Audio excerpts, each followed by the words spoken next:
And of course, the cost of living has gone up dramatically, where we used to tell clients that they needed X to live, to draw out their portfolios, how long it would last for.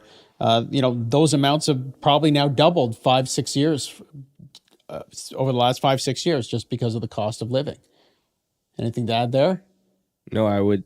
Is there any rule of thumb that you can have for how much clients or people saving in general should have? And that's a great question. And that's typically what we say to clients is let's see if we can make your portfolio last in perpetuity. Let's assume that when you retire, you may be able to live for 30 plus years, hopefully longer. And as a result, you got to keep that money growing for you for a very long period of time. And so we always tell clients that drawing out somewhere between 4 and 5% of your principal each and every year is probably the maximum you should be doing if you want to guarantee that your principal stays flat or even grows in the future.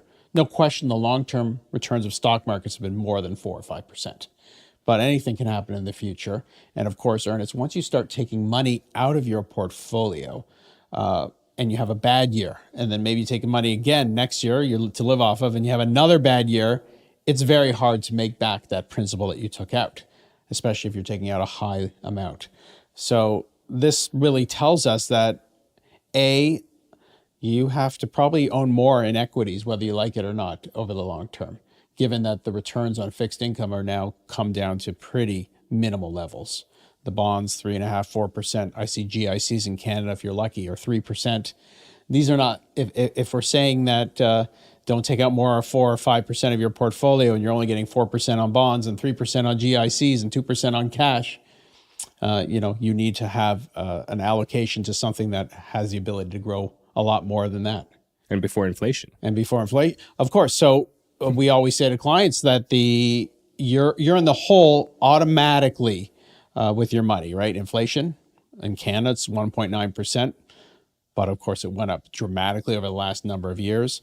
Taxes on any of your money, whether it's tax deferred or tax protected, eventually you're going to pay tax on all of it, except for the TFSA in Canada, as well as if you're going to have your money professionally managed, pay someone a fee, hopefully us, you're in a hole, right? So you need to achieve great rates of return just to break even from those levels. That's right. Right. So owning a higher allocation to equities makes a lot of sense. What is the magic number? Of course,